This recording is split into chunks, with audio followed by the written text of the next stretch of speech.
जय हिंद। नमस्कार बच्चों, कैसे हो आप। कल का लेक्चर हमारा थोड़ा सा बड़ा हो गया था, तो कुछ लोगों ने हमसे कहा कि भाई आपका लेक्चर जो है बहुत लंबा हो रहा है, बहुत बड़ा हो रहा है। तो देखिए, मैं जो हूँ पढ़ाता हूँ, मैं समय के अनुसार नहीं पढ़ाता। काफी लोगों ने एडवाइस कहा कि भाई बच्चे जो है इतना बड़ा लेक्चर नहीं देख सकते, समझे छोटा लेक्चर बनाओ, बच्चों को पास इतना टाइम नहीं होता। अब आप बच्चों एक बात बताइए, आप पढ़ने के लिए हैं, पढ़ने के लिए आपको टाइम निकालना पड़ेगा क्या। सबसे पहले तो टाइम आपके पास भरपूर मात्रा में पढ़ने के लिए ही होना चाहिए। तो बड़े बड़े लेक्चर हो रहे हैं वो इसलिए हो रहे हैं क्योंकि मुझे सबको सिलेबस खत्म कराना है। किसी भी प्रकार का मैं आपके साथ धोखा नहीं करना चाहता, बिल्कुल सब कुछ कवर करूंगा मैं। तो इसलिए आप बड़े लेक्चर पे हो जाए तो आप उससे आप डरिए मत ना, बिल्कुल भी बहुत जरूरी है।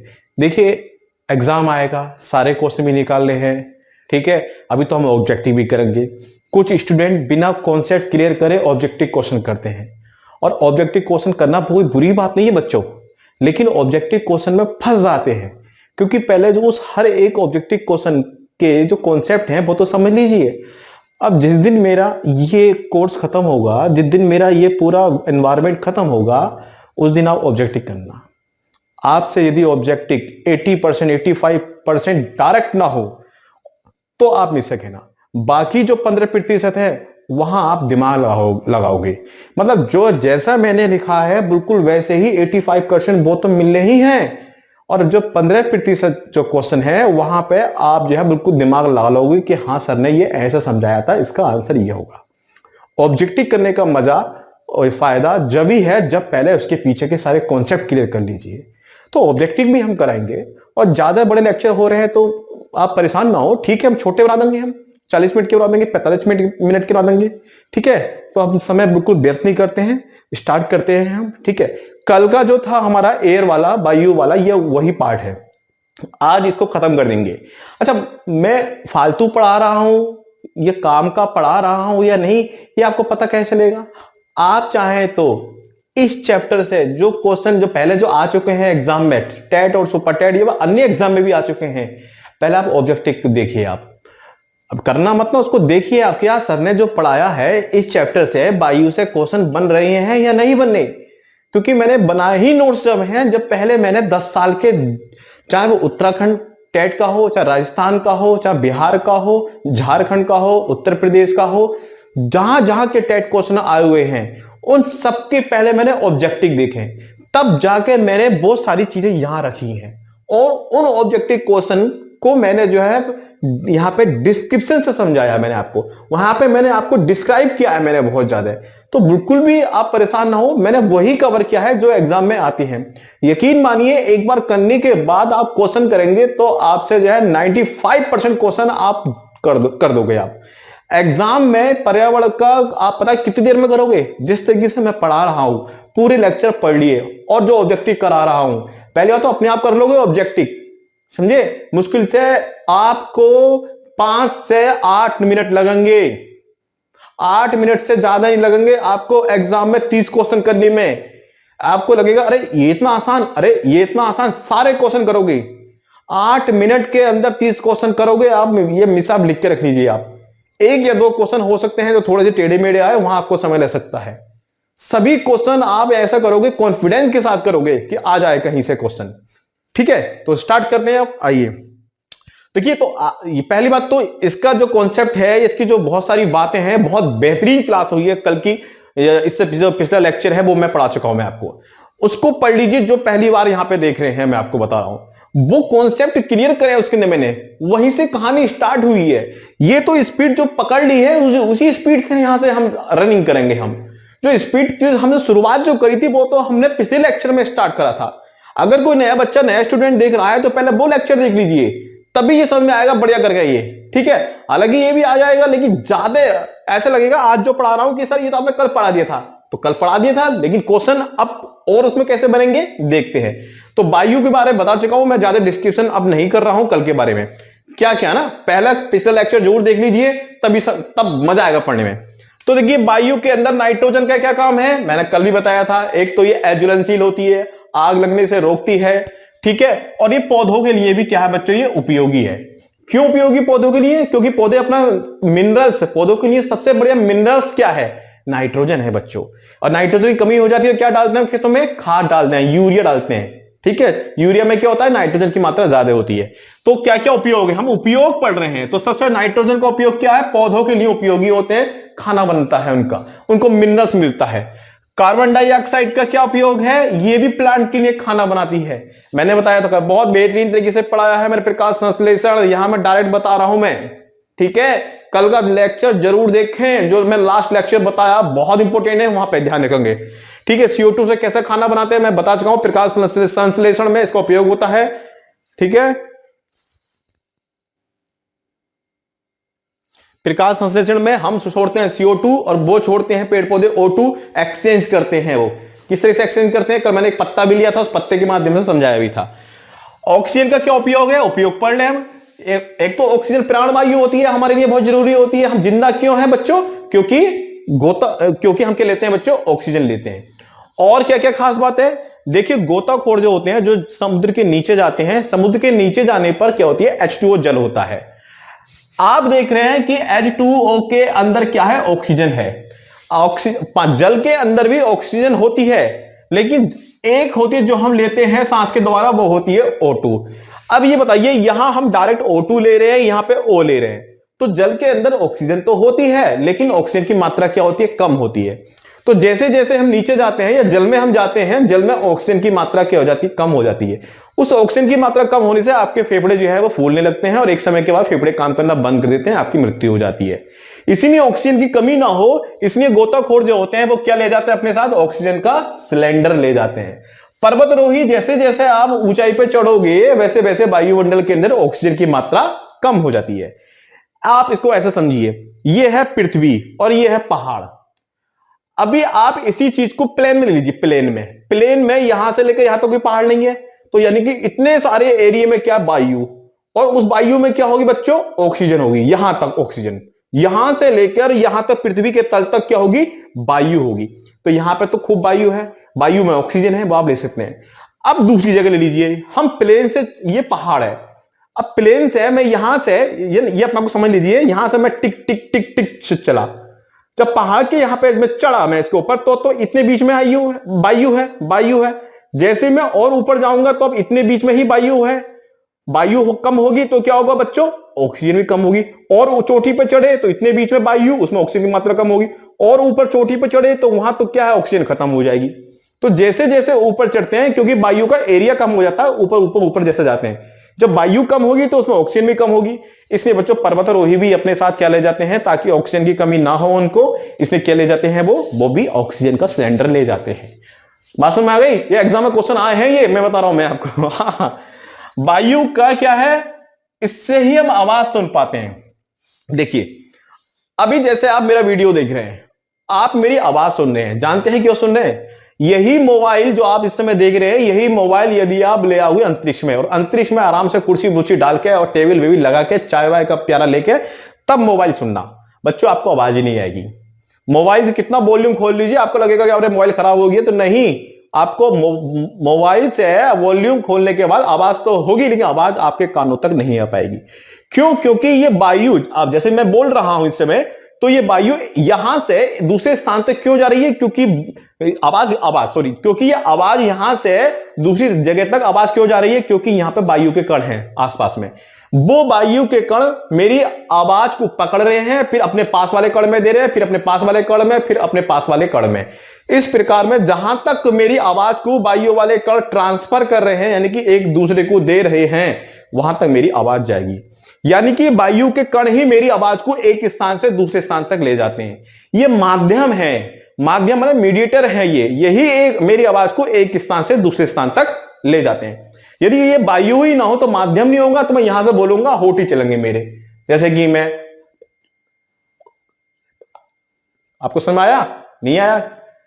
ऐसा लगेगा आपको कि जैसे कि मुंह चला रहा हूं कि सर जो है गूंगे हो गए हैं, बोल नहीं रहे हैं, ये होठ ही होठ चला रहे हैं। नहीं, उस समय भी मैं कोशिश कर रहा हूं, यदि वायु के कण ना हो तो आवाज आप तक नहीं पहुंचेगी, क्योंकि वायु के कणों के माध्यम से आवाज एक स्थान से दूसरे स्थान तक पहुंचती है, क्योंकि ये क्या होते हैं? माध्यम होते हैं, वायु माध्यम है। मानव की नाक में, ये क्वेश्चन आया है, मैं इसलिए लिख दिए मैंने, ये समझिए, ध्यान रखें कि सर कहां से कहां एकदम क्वेश्चन पे आ गए, क्योंकि क्वेश्चन बन रहे हैं इसमें दिए। एग्जाम में आया है कि मानव के नाक के अंदर बाल होते हैं, और क्या होता है गले में, क्या होता है बच्चों, म्यूकस होता है, म्यूकस, म्यूकस माते होता है सिलेस बोलते हैं, क्या बोलते हैं, सिलेस, सिलेस बोलते हैं, म्यूकस बोलते हैं। और नाक में क्या होते हैं बच्चों, बाल होते हैं, ठीक है, नाक में क्या होते हैं, बाल होते हैं, होते ही होते हैं नाक में बाल, नहीं होते जाओ शीशे में, जाओ शीशे में नाक को ऐसे करके देखो, बाल भी लंगे आपको है ना। और गले में म्यूकस होता है, ठीक है, तो म्यूकस होता है, तो जाओ गले में देखो, कैमरा लगा के अंदर जाकर देखना गले में, तो वहां पे क्या होगा, चिपचिपा पदार्थ होगा। बता, इसी म्यूकस में ही कोरोना वायरस अपना सबसे ज्यादा इफेक्ट करता है। ये बाद में जब कोरोना सब इतना फैल जाता है, लास्ट में यही म्यूकस जो होता है इतना जम जाता है, इतना जम जाता है कि सांस जा ही नहीं पाती है फेफड़ों में, ये म्यूकस। इसीलिए म्यूकस को तोड़ने की दवा दी जाती है, म्यूकस ना जमे, म्यूकस जो जमे वो निकल जाए, वो इसी कोरोना में वो दवाइयां दी जा रही है ना, चिपचिपा पदार्थ होता है। तो ये म्यूकस और जो नाक में बाल क्या होते हैं, एग्जाम में क्वेश्चन बना है, बहुत सारा इनका काम होता है, लेकिन एक काम ही होता है जो एग्जाम में क्वेश्चन बना है कि वायु में धूल के कण जो होते हैं, तो सांस लेते हैं हम, तो यही बाल जो होते हैं धूल के कणों को रोक लेंगे, और थोड़े बहुत धूल के कण चले गए तो आपके गले में जो म्यूकस है, चिपचिपा पदार्थ जिसको सिलेस बोलते हैं, वो रोक लेता है, यानी कि धूल के कणों को रोकता है। मछली घर में आपने देखा होगा, जिसको क्या बोलते हैं हम, एक्वेरियम बोलते हैं। मछली घर के, मछली जो होता है एक्वेरियम जो घर के अंदर आपके होता है, उसमें एक ऊपर से पाइप लगाते हैं। उस पाइप क्यों लगाया जाता है, ध्यान रखिए मेरी बात सुनो। अगर मछली, आपको पता है, आप कहते हैं सर मछली तो जल में रहती है, नहीं, मछली को भी ऑक्सीजन की आवश्यकता पड़ती है, इसीलिए मछली जो है समय समय पर जब, हालांकि मछली जो है जल से H2O के अंदर से ऑक्सीजन यूज कर लेती है, लेकिन काफी देर के बाद जब वो पानी में रहती है तो उसको इतनी ऑक्सीजन से उसका काम नहीं चल पाता, इसलिए क्या है, मछली थोड़ी देर बाद एक बार क्या कूदती है, वो पानी में आप कूदती है, क्यों, क्योंकि उस समय कूदने का मतलब यह है कि वो ऑक्सीजन लेने के लिए आई है बाहर वो। अब बच्चों, जो एक्वेरियम होता है, जो मछली घर होता है, उसमें तो ऊपर शीशा लगा होता है, तो ऊपर तो वो कूद नहीं सकती, ऊपर वो कूदेगी नहीं, समझे, वो मर जाएगी। तो इसलिए क्या होता है, मछली घर में क्या होता है, एक पाइप लगाया जाता है, ताकि उस पाइप से जो है क्या, ऑक्सीजन की मात्रा उस एक्वेरियम में, यानी कि उस मछली घर में रहे, ठीक है। तो उस मछली घर में रहे, ऑक्सीजन की मात्रा प्रॉपर पहुंचती रहे, इसलिए उसमें एक पाइप लगाया जाता है। तो लिखा भी है कहीं, मछलियों को ऑक्सीजन के लिए क्या लगाया जाता है, मछली घर में पंप लगाया जाता है, ठीक है। ये क्वेश्चन आया है कि मछली बताइए, मछली जो मछली घर होता है, जो एक्वेरियम होता है, उसके अंदर पंप क्यों लगाते हैं, ताकि मछलियों को ऑक्सीजन की प्रॉपर मात्रा पहुंच सके। प्रदूषण क्या होता है, प्रदूषण क्यों फैलता है, अरे क्या बताऊं इसके अंदर बच्चों, जंगलों में आग लगने से फैलता है, क्यों यहां पर टाइम वेस्ट करूं, ठीक है। ज्वालामुखी फटने से तो धुआं तो उड़ेगा ही अपने आप, धूल भरी आंधी से, आपको पता ही है, धूल भरी आंधियों से भी क्या होता है, धूल के कण जो होते हैं इधर से उधर फैलते हैं, उसमें वायु में क्या होता है, प्रदूषण हो जाता है, कोई मतलब नहीं है इसका। वन उन्मूलन, यानी कि वनों के काटने से भी क्या होता है, आपका वायु प्रदूषण होता है। देखिए, अगर वन होंगे और धूल भरी आंधी आई तो उसको रोक लेंगे, आंधी की रोक लेंगे तो कण भी रुक जाएंगे। अब वन ही काट रहे हैं, वन उन्मूलन, यानी कि वनों को आप काट रहे हैं, ठीक है, तो क्या होगा, प्रदूषण तो अपने आप ही फैलेगा, धूल भरी आंधी खूब आएगी, उसको रोकने वाला कोई नहीं होगा, तो प्रदूषण तो अपने आप फैलेगा। तो इसलिए पेड़ों को नहीं काटना चाहिए, तो वन उन्मूलन करेंगे, यानी कि वनोन्मूलन करेंगे तो क्या होगा, प्रदूषण फैलेगा।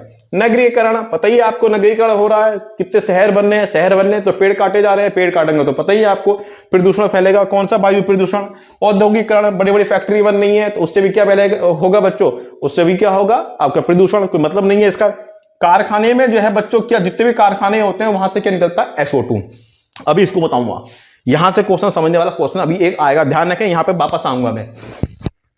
कारखानों में जो बड़े बड़े कारखाने होते हैं बच्चों, वहां से निकलता है SO2।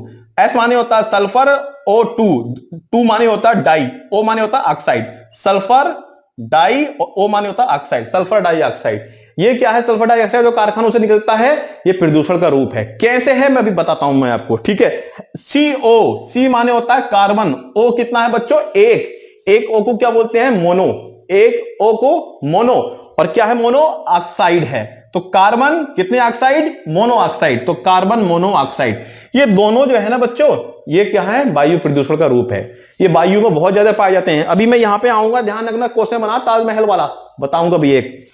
अच्छा, लकड़ी के उपले जलाओगे, पिराल जलाओगे या कोयला जलाओगे। आपने देखा होगा हरियाणा में हर साल जो है सरकार बैन लगाती है, इस बार बैन लगाती है हर बार कि भाई जो है पिराल नहीं जलेगी। पिराल जलने से बहुत ज्यादा धुआं फैलता है और प्रदूषण में चले जाता है, छोटे छोटे कण चले जाते हैं, सांस की बीमारी हो जाती है आसपास के लोगों को, और प्रदूषण भी फैलता है। तो उपले जलाने से, पिराल जलाने से, कोयला जलाने से क्या होता है, गैस के अपशिष्ट निकलते हैं। गैसीय अपशिष्ट जलने के बाद जो कण निकलते हैं वो अपशिष्ट होते हैं, तो है ना, जो राख जो होती है। तो ये गैसीय अपशिष्ट के कारण से भी क्या होता है बच्चों, वायु प्रदूषण फैलता है। क्वेश्चन बने हैं बंद कमरे में अगर क्या होता है। देखिए बंद कमरे की बात सुन लीजिए। देखिए बच्चों समझना आराम से, इस कमरे में अंगीठी जल रही है, ठीक है, अंगीठी जल रही है इस कमरे में, दरवाजा चारों तरफ से बंद है। अब मैंने आपको कल बताया था कि कोई चीज जलती क्यों है, कौन सहायक होती है जलने में, ऑक्सीजन होती है। ऑक्सीजन नहीं होगी तो कोई चीज जलेगी नहीं, ऑक्सीजन होगी तो कोई चीज जलेगी। ऑक्सीजन, अब होता क्या है, कोयला आपने जलाया, कोयला होता है सी माने होता है कार्बन, कार्बन ही क्या होता है, कोयला। बच्चों इसको हम ग्रेफाइट भी बोलते हैं, इसको हम हीरा भी बोलते हैं। कोयला, कोयले से हीरा बनता है, कोयले से ही ग्रेफाइट, ग्रेफाइट जो पेंसिल की नुक होती है, कच्ची पेंसिल की नुक होती है ना, और कोयले से ही क्या होता है, ग्रेफाइट बनता है, कोयले से हीरा बनता है, कोयला कोयला ही होता है ना, कोयले से ही राख बनती है। समझना इस बात को आराम से। बच्चों इस कमरे के अंदर मैंने कोयला जलाया, अंगीठी जलाई मैंने कोयले की, और मैंने इसको बंद कर दिया। कोयला क्या बोलते, आप कुछ भी जलाइए, आप चाहे आप हीटर जलाइए। अब हीटर जल रहा है क्यों, क्योंकि ऑक्सीजन है, वो ऑक्सीजन जलने में सहायक है। वो अंगीठी जो है, कोयला जो जल रहा है क्योंकि ऑक्सीजन आ रही है। अब बात सुनो, पहले कार्बन आपने था अंगीठी के अंदर और ऑक्सीजन ने क्या करा, सहायता करी जलने के लिए, और मैं भी उस कमरे में। तो अभी ये मैं हूं बच्चों, ये कौन हूं, मैं हूं मान लिया। अभी मैं इस ऑक्सीजन को यूज कर रहा हूं जिंदा रहने के लिए, लेकिन इधर ये कार्बन कह रही है भैया मुझे भी जलना है। तो एक काम करते हैं, ये कहता भैया एक ऑक्सीजन तुम ले लो, एक ऑक्सीजन मैं ले लेता हूं। तो यहां पर अभी शुरू में तो क्या होगा, ये कम ऑक्सीजन में काम चला लेता है। अब यहां पे कार्बन जो है लगातार ऑक्सीजन का यूज करते रहता है, लगातार ऑक्सीजन का, ठीक है। और ये एक समय ऐसा आता है कि कार्बन ऑक्सीजन का यूज करके CO बन जाता है, क्योंकि कार्बन एक O को ले लेगा और ये भी एक O को लेगा। लेकिन कुछ समय बाद इंसान के फेफड़ों को जो है ज्यादा ऑक्सीजन की आवश्यकता होती है। कार्बन कहेगा ना भैया ना, पहले ही हमारे बीच में समझौता हो गया, ऑक्सीजन मैं लूंगा, मुझे भी जलना है, मुझे भी प्रज्वलित होना है, जलना है। ये कहेगा कि भैया गलती हो गई, माफ कर दो, एक ऑक्सीजन से काम नहीं चल रहा है, मुझे और ऑक्सीजन दो। ये मना कर देगी। लगातार कमरे के अंदर कार्बन मोनोऑक्साइड बनती रहती है, कार्बन ऑक्सीजन यूज करता है, कार्बन ऑक्सीजन यूज करता है, कार्बन मोनोऑक्साइड कमरे में बनती रहती है। अब यहां पे क्या होता है, यहां पर क्या होता है, इंसान की सुनिए जो है, मुझे समझ लीजिए, कोई भी समझ लीजिए, आप समझे, यहां पे मेरे शरीर को जरूरत है ऑक्सीजन की। अब ये ऑक्सीजन जो एक स्थान से दूसरे स्थान तक पूरे शरीर में, जानते हैं कौन ले जाता है पूरे शरीर में ऑक्सीजन, जो मैं सांस ली, ये ऑक्सीजन यहां पे फेफड़ों में गई है, फेफड़ों में आया है हमारा रक्त, यानी कि ब्लड। बच्चों ब्लड के अंदर कई सारे पार्ट होते हैं, WBC, RBC, प्लेटलेट, इसके बारे में चर्चा नहीं करूंगा साइंस में। इस रक्त के अंदर होता है RBC को समझिए आप, क्या होता है बच्चों, RBC। R माने होता है रेड, B माने होता है ब्लड, C माने होता है सेल, रेड ब्लड सेल। इस रेड ब्लड सेल के अंदर बच्चों होता है हीमो और ग्लोबिन, दोनों को संयुक्त रूप से हीमोग्लोबिन बोलते हैं, लेकिन हीमो अलग है बच्चों, ग्लोबिन अलग है। यहां लिख रहा हूं बच्चों, हीमो को बोलते हैं बच्चों क्या, आयरन। ग्लोबिन क्या होता है बच्चों, एक प्रोटीन होता है, ग्लोबिन प्रोटीन होता है। इस प्रोटीन को मैं अलग कर रहा हूं, ध्यान रखें। रक्त के अंदर आरबीसी के अंदर होता है hemo plus globin, iron. Hemo को बोलते हैं लोहा, या हीमो बोलते हैं, या आयरन बोलते हैं, ये सब एक ही बात है बच्चों। ये आयरन बोल दो, लोहा बोल दो, हीमो बोल दो। बच्चों इसके होते हैं 4 हाथ। इस हाथ को जो बोलते हैं वो बैलेंसी बोलते हैं, यानी कि संयोजकता। आपको यहां पर याद नहीं करना, ये वर्ड वैलेंसी वाला याद नहीं करना, मैं समझाने के लिए बता रहा हूं। 4 हाथ होते हैं इसके, बस इतना समझिए अभी। 4 हाथ, ये 4 हाथ जो है किसको पकड़ते हैं बच्चों, ये ऑक्सीजन को पकड़ते हैं। और यही आयरन जो है, क्योंकि ये आयरन कहां है, आरबीसी में, और आरबीसी कहां होता है, हमारे ब्लड में।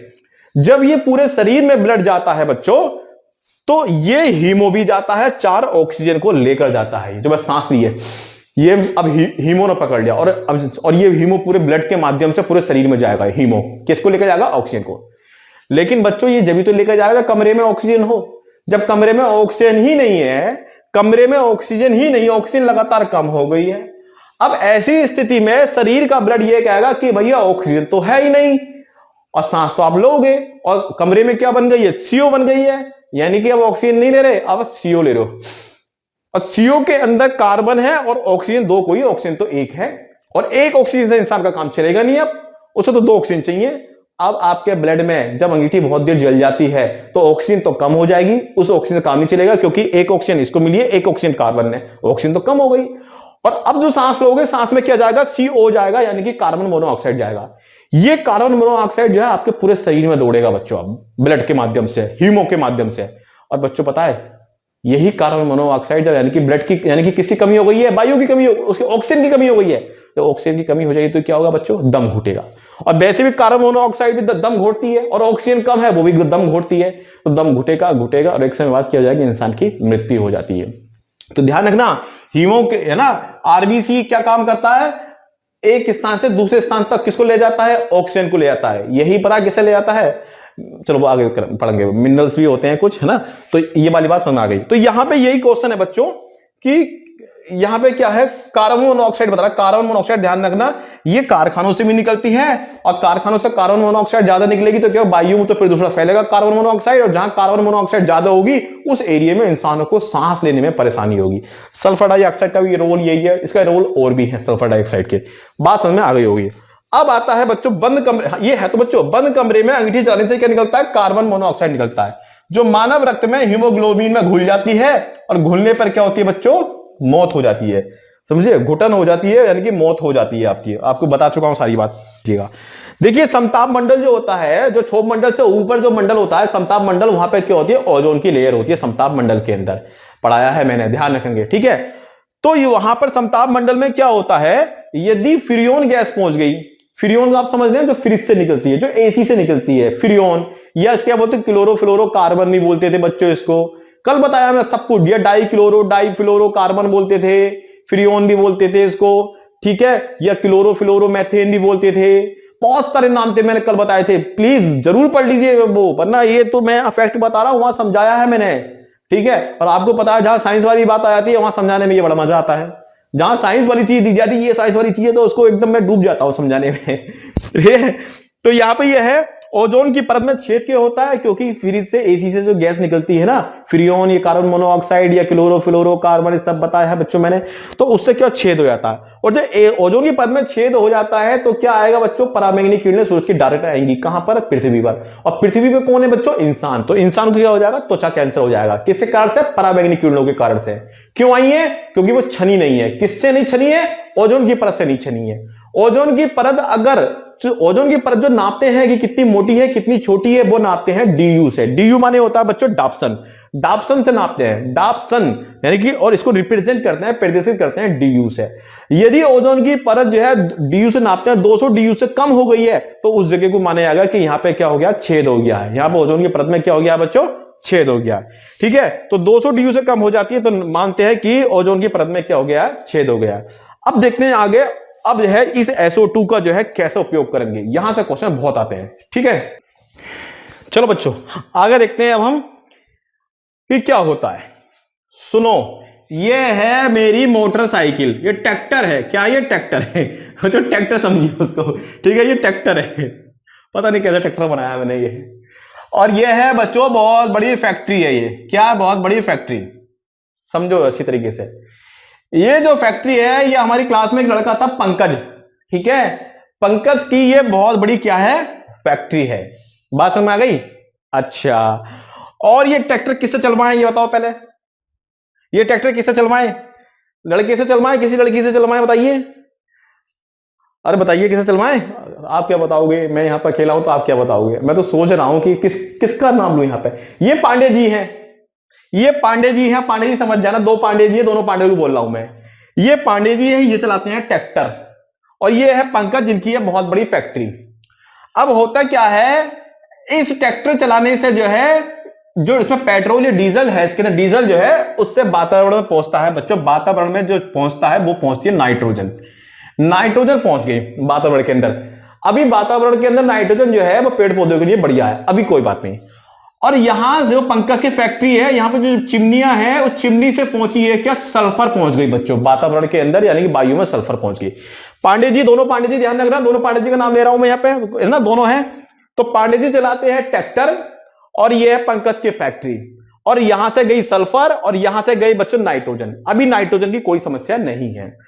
अब ऊपर और भी वायु है ना, ऊपर और भी, ये क्या पृथ्वी है और ये वायु है, ये पृथ्वी पे है सब कुछ ये।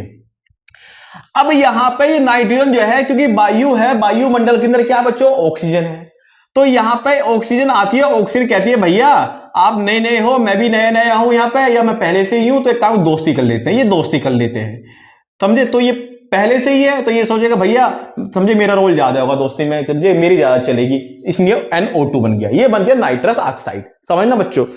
अब क्या है बच्चों, यहां पर भी क्या होते हैं, ऑक्सीजन आती है कि सल्फर भैया तुम अभी भी आए हो, अकेले हो, जाओ दोस्ती कर लेते हैं, तो ये बन गया ऑक्सीजन, क्योंकि वायु में ऑक्सीजन है, ये बन गया बच्चों सल्फर डाइऑक्साइड। यानी कि अब होता क्या है, दोनों बन गई है क्या, पॉल्यूशन बन गई है। अभी अगर नाइट्रोजन अकेले होती तो वायु इसका उपयोग कर लेते नाइट्रोजन, लेकिन अब इसका उपयोग नहीं कर सकते, इसका कोई उपयोग नहीं कर सकता, अब ये प्रदूषण का रूप हो गया। इसके बोलते हैं नाइट्रस ऑक्साइड, इसके बोलते हैं सल्फर डाइऑक्साइड बोलते हैं इसको, लिख लेना नाइट्रस ऑक्साइड, इसको बोलते हैं सल्फर डाइऑक्साइड। अब ये जाती है, ये बहुत भारी हो जाती है बच्चों, जब ये भारी हो जाती है तो पृथ्वी पर आती है, वापस आ रही है, ये भी पृथ्वी पर क्या है, वापस आ रही है, और वायुमंडल के अंदर जल वाष्प भी है, क्या है, जल वाष्प। तो मैं यहां लिख रहा हूं ये NO2 है, नाइट्रस ऑक्साइड, पहले N थी, उससे मिल गया नाइट्रस ऑक्साइड, और जैसे ही रास्ते में आ रही थी तो रास्ते में मिले एक भाई साहब, क्या, H2O मिले आप, तो ये बोले NO2 जा रहा था, तो H2O बोला भाई साहब तुम कौन हो, बोला यार हम नाइट्रस ऑक्साइड है, बोला कहां जा रहे हो, बोला पृथ्वी पे जा रहे हैं। ये कह रहा भैया मुझे भी ले लो अपने साथ, मुझे भी ले लो, कहा चलो आओ बैठ जाओ मोटरसाइकिल पे। अब भैया ये H2O बैठ गया यहां पे, और दोनों मिलके जो है बनाते हैं, अब आता है बच्चों, दोनों मिलके बनाते हैं HNO3, बेहद इंपॉर्टेंट है बच्चों, इसको बोलते हैं नाइट्रिक एसिड, क्या बोलते हैं इसको, नाइट्रिक एसिड बोलते हैं, अम्ल है ये, क्या ये अम्ल, इसको अम्ल भी बोल दो, अम्ल बोल दो, है ना, अम्ल, नाइट्रिक अम्ल बोल दो, नाइट्रिक एसिड बोल दो। अब ये पृथ्वी पे आ रहा है, यहां भी होता है, यहां पे सल्फर जब धुएं से निकली पंकज की फैक्ट्री से, ऑक्सीजन यहां पे रास्ते में मिल गया, और जब रास्ते में जा रहा था तो H2O फिर मिला, भैया आप कहां जा रहे हो, बोला हम तो नीचे जा रहे हैं हम, क्योंकि इनका वजन भारी हो गया, वजनदार है ये, समझ के चलो। अभी कह रहा भैया हमें भी ले लो, चलो ठीक है बैठ जाओ गाड़ी पे, तो SO2 और बैठा लिया गाड़ी पे, किसको, मोटरसाइकिल पे, H2O को बैठा लिया, तो क्या बन गया बच्चों, ये H2SO4, यानी कि क्या बन गया, H2SO4 अब नीचे आ रहा है पृथ्वी पर, और यहां से दोनों मिलके क्या बने थे बच्चों, ये नाइट्रिक एसिड बने थे, ये कहां आ रहे हैं बच्चों, पृथ्वी पर आ रहे हैं, और दोनों ही क्या पॉल्यूशन है, ये दोनों ही क्या प्रदूषण है वायु के अंदर। और जानते हैं इसी HNO3 का पृथ्वी पर गिरना, इसी H2O4 का पृथ्वी पर गिरना, यही कहलाता है क्या, अम्ल वर्षा। अम्ल वर्षा यानी कि एसिड रेन, क्या कहलाता है बच्चों, ये एसिड रेन कहलाता है, एसिड रेन, अम्ल वर्षा। तो अब ज्यादातर ये कब होता है, ये पहली बारिश में होता है, क्योंकि पहली बार जब बारिश नहीं पड़ती काफी समय तक, तो NO2 आसमान में बहुत होता है, SO2 बहुत होता है, लेकिन जब पहली बारिश पड़ती है तो जल भी मिल जाता है इनके साथ, तो जल के रूप में ये नीचे आते हैं और अम्ल वर्षा होती है। और पहली बारिश जो अम्ल वर्षा होती है वो खतरनाक होती है, उसमें नहाना नहीं चाहिए उसके अंदर, क्योंकि नहाओगे तो आपके पीठ पर खुजली होगी, बहुत ज्यादा घमौरियां होंगी, खुजाओगे, बंदर की तरह खुजाओगे, यूं खुजाओगे, यूं खुजाओगे, बंदर की तरह खुजाओगे, ठीक है। तो इसलिए पहली बारिश में बच्चों नहाना मत ना, वरना आपको नाइसिल पाउडर लेना पड़ जाएगा, आपको कौन सा पाउडर, नाइसिल लेना पड़ जाएगा, ठंडा ठंडा डर्मीकूल लेना पड़ जाएगा, ठीक है। वैसे बेरोजगार हैं सब लोग, मेहनत कर रहे हैं आप लोग, समझे, क्यों, रोजगार प्राप्त करने के लिए, है ना, तो बारिश में नहाना मत ना, ठीक है। अच्छा, तो कहने का मतलब मेरा यहां पे यह है बच्चों, H2SO4 हिंदी में बोलते हैं इसको सल्फ्यूरिक एसिड या सल्फ्यूरिक अम्ल, लिख लेना, मैं लिख नहीं रहा हूं, तुम्हें पता है मैं लिखने का काम बहुत कम करता हूं, बोर्ड पे कम लिखता हूं, मैं समझाता जाता हूं मैं। सल्फ्यूरिक एसिड, एसिड को हिंदी में बोलते हैं अम्ल या सल्फ्यूरिक अम्ल, इसको बोलते हैं बच्चों, ये भी नीचे आ रही है नाइट्रिक एसिड या नाइट्रिक अम्ल, और दोनों ही यानी कि HNO3 और प्लस H2SO4, अरे प्लस भी मत लिखो, दोनों ही कहलाता है, जो दोनों ही क्या होती है, अम्ल वर्षा कहलाती है। अब ये बात सुनो, ये H2SO4 समझे, H2SO, अभी SO2 कभी कभी क्या होता है बच्चों, SO2 से, ये अभी समझ लो, H2SO4 की बात समझ लीजिए आप, H2SO4 जब ध्यान रखेंगे इस बात का, ये अम्ल वर्षा जो है, दो तीन सुन लीजिए आप, कैसा आएगा क्वेश्चन बताऊं, जब ये अम्ल वर्षा, अब मैं ताजमहल से क्वेश्चन आया है, ये है ताजमहल है, समझे, मुमताज की याद में बनाया ताजमहल, देखो कितना सुंदर ताजमहल बनाया है, ठीक है। अरे मुमताज की याद में बनाया था, अनारकली की याद में नहीं बनाया, समझे कि सोचो सर अनारकली की आपने बनाया हो, नहीं, ये मुमताज की याद में बनाया था, ठीक है। ये ताजमहल, कितना सुंदर ताजमहल भाई, वाह यार, ये भी अजूबा वैसे होना चाहिए हमारे द्वारा बनाया गया जो है। जब ये जब ये अम्ल बरसा, जब ये अम्ल बरसा यहां पर पड़ती है ताजमहल पे, मार्बल पे पड़ती है, या तो मार्बल का रंग फीका हो जाता है या हो जाता है क्या, पीला हो जाता है। ये तो मार्बल का रंग फीका हो जाएगा या हो जाएगा पीला हो जाएगा अम्ल वर्षा के कारण से। वास्तव में अम्ल वर्षा के अंदर जो SO2 है ये खतरनाक है। किसी रंग को फीका करने के लिए या किसी रंग को हल्का करने के लिए जिम्मेदार जो होता है वो SO2 जिम्मेदार होता है।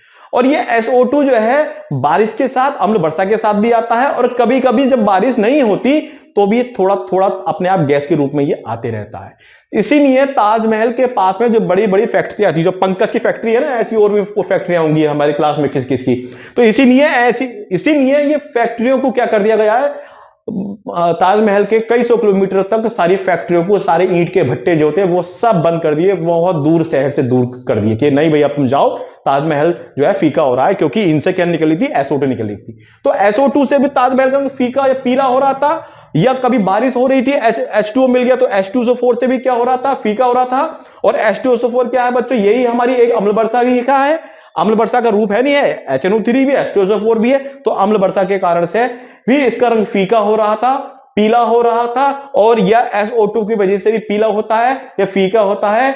और इस पीला होने को बोलते हैं क्या, स्टोन लेप्रोसी। स्टोन माने होता है पत्थर, और लेप्रोसी माने होता है कैंसर, यानी कि पत्थर कैंसर, यानी कि स्टोन का कैंसर बोलते हैं। लेप्रोसी माने होता है यहां पे स्टोन लेप्रोसी, यानी कि फीका पड़ जाना, कैंसर हो जाना। तो इसके कई सारे नाम है बच्चों, इसके जो नाम है ध्यान रखेंगे, इसका ताजमहल का रंग जो फीका होता है इसको मार्बल कैंसर भी बोलते हैं, मार्बल कैंसर, क्योंकि मार्बल खराब हो रहा है, फीका पड़ रहा है, पीला हो रहा है। इसको स्टोन लेप्रोसी भी बोलते हैं, इसको स्टोन कैंसर भी बोलते हैं। स्टोन माने होता है पत्थर, मार्बल जो होता है, या मार्बल कैंसर भी इसको बोलते हैं, ठीक है। तो मैं समझता हूं इसलिए कारखाने जो है आसपास से क्या करा दिए हैं, बंद करा दिए हैं। बच्चों एक बस ये इतना ही पढ़ लेंगे आप, समझ लेना, लिख लेना, नोट्स बना लेना अपने आप। हालांकि नोट्स तो मेरे पास बने बनाए हैं, लेकिन जब तक आप टेलीग्राम पे मुझसे नहीं क्या होगे कि सर टेलीग्राम पे नोट्स डाल दो इस चैप्टर के, मैं तब तक नहीं डालूंगा, ठीक है। पहले आप बताओगे कि सर हमें नोट्स सही है, तब मैं टेलीग्राम पर नोट्स डालूंगा इसके, वरना फिर एग्जाम जब आएगा तभी डालूंगा मैं। अब बच्चों आता है एक, इसको मैं रफ कर देता हूं। अब आता है कुछ, बस खत्म होने वाला, जल्दी से फटाफट पढ़ लेते हैं। अब एक क्वेश्चन और आता है कि लंदन धूम्र क्या होता है, लंदन धूम्र, लंदन धूम्र। अरे लंदन मत पहुंच जाना, इसके लिए ये कॉन्सेप्ट है बस। अरे एग्जाम में बहुत आसान आया है बच्चों। जब जाड़े स्टार्ट होते हैं, नवंबर दिसंबर के समय में, जब नए नए स्टार्ट होते हैं, तो जब आप सुबह सुबह उठते हो ना, तो आपको सुबह सुबह क्या होता है, धुंधला दिखाई देता है आपको, ऐसा होता है कोहरा आ गया। वो कोहरा नहीं होता, वो धुंध होती है उस समय, क्योंकि जब जाड़े आते हैं तो क्या होता है, जब जाड़े आते हैं तो जाड़ों में क्या होता है, चीजें नीचे बैठती हैं, तो जो वातावरण के अंदर गंदगी जो होती है, प्रदूषण जो होता है, वो जमीन पे आता है धीरे धीरे, और आपको लगता है वो कोहरा है, लेकिन वो कोहरा नहीं होता है, वो क्या होती है, एक धुंध होती है। इसी धुंध को ध्यान के, सर्दियों की बात है, सर्दियों में पूछेगा, सर्दियों में सुबह सुबह जो धुंध होती है, ध्यान रखिए, सर्दियों में धुएं की और कुहासे से बना जो कोहरा होता है, धुंध से और कुहासे से कोहरा होता है, उसी को बोलते हैं क्या, लंदन धूम्र बोलते हैं। तो लंदन धूम्र सब जगह पाया जाता है, जो लंदन में नहीं, हमारे इंडिया में भी जो नाम दे दिया गया उसको लंदन धूम्र। तो लंदन धूम्र किसे बोलते हैं, सुबह सुबह जो जाड़े स्टार्ट होते हैं, जो होता है ना कोहरा, उससे क्या बोलते हैं, लंदन धूम्र बोलते हैं। आते हैं बच्चों, आखिरी क्वेश्चन और है, कहां गया मेरा, मार जाएगा। अब आता है बच्चों, एक आता है आपका भोपाल त्रासदी गैस, यहां से क्वेश्चन आता है, भोपाल त्रासदी गैस, ये क्या होता है बच्चों, कई बार आया क्वेश्चन, ध्यान रखिए। भोपाल त्रासदी गैस क्या होता है, सबसे पहली बात तो ये है भोपाल, और राजधानी किसकी है बच्चों, ये किसकी राजधानी है, ये उत्तर प्रदेश की, झारखंड की, किसकी, कुछ ने तो बता दिया होगा। ये राजधानी है किसकी बच्चों, मध्य प्रदेश की, मध्य प्रदेश की राजधानी है भोपाल। भोपाल सिटी से कम 35 किलोमीटर दूर, सिटी से 35 किलोमीटर दूर जो है एक कारखाना बना हुआ था। उस कारखाने के अंदर जो है बनती थी क्या, गैस बनती थी उसके अंदर। उस कारखाने के अंदर क्या होता था, दोबारा था, समझे, ये मध्य प्रदेश। अब उस भोपाल में जो है एक कारखाना था, क्या था, एक कारखाना था। उस कारखाने का नाम था यूनियन कार्बाइड। क्या नाम था बच्चों, union carbide, union carbide.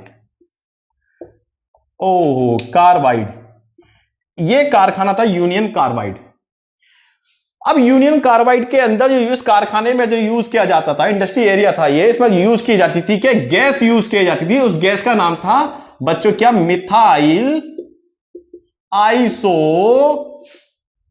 Isocyanide. Cyanide बच्चों, मिथाइल की स्पेलिंग होती है एम से, आइसो की होती है आई से, साइनाइड की होती है सी से। शॉर्ट फॉर्म में बोलते हैं इसको क्या, एम आई सी। क्या बोलते हैं बच्चों शॉर्ट फॉर्म में इसको, एम आई सी। ये बात है 2 दिसंबर 1984 की बात है बच्चों। 2 दिसंबर 1984 को भोपाल के अंदर जो राजधानी है मध्य प्रदेश की, कारखाने का नाम था यूनियन कार्बाइड, यहां से ये एमआईसी जो है लीक होने लगी। और इतनी मात्रा में लीक हुई कि वहां से कम से 10 किलोमीटर के बीच में जो है काफी लोग मारे भी गए उसके अंदर, बहुत सारे लोग मारे गए उसके अंदर। और क्या कहते हैं, कुछ लोग विकलांग भी हो गए, क्योंकि ये खतरनाक गैस थी एमआईसी। बच्चों ये आइसोसाइन, वैसे इसका एक फार्मूला और बना सकता हूं मैं, मिथाइल आइसोसाइनेट का फार्मूला ये होता है, लिख लीजिए, फार्मूला लिख लीजिए, किताबों में शायद यूपी टेट में कम मिलेगा, CH3। बच्चों साइनाइड होता है CN और उल्टा कर दू NC तो आइसोसाइनाइड हो जाएगा। CN होता है साइनाइड, उल्टा कर दो N इधर C इधर तो आइसोसाइनाइड। ये होता है मिथाइल। तो ये एग्जाम में देख लीजिए क्या पता आ जाए, ये होता है मिथाइल आइसोसाइनाइड का क्या होता है, फार्मूला होता है। तो शॉर्ट फॉर्म में क्या बोलते हैं इसको, MIC बोलते हैं। ये MIC गैस लीक होने लगी थी यूनियन कार्बाइड नामक कारखाने से, काफी लोग मारे गए थे भोपाल में, याद रखिएगा। MIC की फुल फॉर्म कई बार एग्जाम में आई है। दूसरी बात, अब मैंने इतना सारा वायु प्रदूषण बता दिया मैंने, यूपी टेट के लिए है, PCS के लिए पढ़ाएंगे तो ज्यादा पढ़ाएंगे, वहां तो बहुत सारी चीजें पढ़ाएंगे, लेकिन ये सब एनसीईआरटी के अकॉर्डिंग पढ़ा रहा हूं, जो जरूरी है, जो एग्जाम में आए हैं और आएंगे, एनसीईआरटी से अलग नहीं पढ़ाया बिल्कुल भी मैंने, ठीक है। अलग कोई और एग्जाम होगा तो उसमें और ऐड करूंगा उसके अंदर, लेकिन ये सिर्फ जितने भी टेट के एग्जाम है, चाहे सी टेट हो टेट हो, वहां के लिए जरूरी है बच्चों ये। अब क्या वायु के कुछ एक और पढ़ लिया, 2 मिनट खत्म कर रहा हूं, कि भैया इतना वायुमंडल हो गया, इसके उपाय क्या है रोकने के। अरे रोकने के उपाय कुछ नहीं है। पहली बात तो ऐसा ऊर्जा का यूज करो जिसको हम दोबारा यूज कर सकते हैं। अब बच्चों कोयला आपने जला लिया, एक बार कोयला जल गया, दोबारा यूज कर लोगे नहीं। आपको क्या है, पवन ऊर्जा यूज करनी चाहिए। पवन से ऊर्जा कैसे बनती है, ठीक है, पवन ऊर्जा यूज करनी चाहिए, सोलर ऊर्जा यूज करनी चाहिए। सोलर ऊर्जा से यानी कि सूर्य से रोशनी बनना, बार बार यूज कर सकते हो उसको। कोयला एक बार खत्म कर दो, खत्म हो गया और प्रदूषण और फैल जाएगा। तो पवन ऊर्जा है या फिर सौर ऊर्जा है, इसका यूज करिए अधिक से अधिक। और साथ साथ में क्या, CNG यूज करिए, कंप्रेस्ड नेचुरल गैस, या LPG यूज कीजिए, लिक्विड पेट्रोलियम गैस। इस CNG LPG के बारे में, सबके बारे में हमने एक अलग चैप्टर बनाया, अभी तो हल्का फुल्का सुन लीजिए कि हमें क्या यूज करना है, पर्यावरण को बचाने के, वायु प्रदूषण को बचाने के लिए यूज करना है क्या, CNG यूज करनी है, LPG यूज करनी है, और सौर ऊर्जा, पवन ऊर्जा, यानी कि नवीनीकरण। नवीनी का मतलब होता है रिन्यूएबल, रिन्यूएबल का मतलब होता है जिसे हम बार बार यूज कर सके, वो यूज करिए ना। पेट्रोल तो एक बार खत्म हो गया, वो नहीं बनेगा और वो प्रदूषण भी फैलाता है। तो ये वाली बात है, सारी बात है। तो बच्चों इस प्रकार से ये एयर का खत्म हो गया। कल वाला लेक्चर लंबा हो गया, आज का जैसे भी हुआ है, क्योंकि मेरी टेंडेंसी, मेरी प्रवृत्ति ये है कि मैं कुछ छोड़ना नहीं चाहता, बिल्कुल भी सब कुछ कवर करना चाहता हूं और समझा के खत्म करना चाहता हूं, ठीक है। इन सबको एक बार रिवाइज कर लीजिए। मैंने आज क्या क्या पढ़ाया कि वायु को जो है क्या क्या उपयोग है, प्रदूषण क्या क्या फैलता है, क्या क्या हानि है, स्टोन लेप्रोसी क्या होता है, मिथाइल आइसोसाइनाइड क्या होता है, कार्बन मोनोऑक्साइड ब्लड के अंदर कौन ले जाता है, हीमोग्लोबिन ले जाता है, हीमो ले जाता है, ये ना एक ही बात है। और घुटन पैदा करता है, पर्वतरोही ऑक्सीजन सिलेंडर ले जाते हैं। एक्वेरियम जो होता है, यानी कि जो मछली घर जो होता है, उसमें ऑक्सीजन का पाइप, उसमें पाइप लगाया जाता है, क्यों, ऑक्सीजन की नहीं लगाया जाता है। SO2 से भी क्या स्टोन लेप्रोसी होती है, या अम्ल वर्षा के रूप में जब आता है तो भी स्टोन लेप्रोसी होती है। ये सारी मिथाइल आइसोसाइनाइड, ये सारी बातें बहुत इंपॉर्टेंट क्वेश्चन है बच्चों, और कुछ समझ में ना आए तो बताना। और अगर नोट्स चाहिए तो आप हमें कमेंट करेंगे, इसे हमें नोट्स चाहिए, मैं उसको नोट्स आपको दे दूंगा। मैं आपको, जो नए बच्चे हैं जो कोचिंग के क्लास के होंगे, उनको तो उनके पास तो होंगे, मेरे खुद के बनाए हुए नोट्स हैं, टाइपिंग करे हुए नोट्स हैं, वो सब आपको PDF मिल जाएगी। लेकिन आप जब हमें बताएंगे तब आपको वो PDF मिलेगी, ठीक है।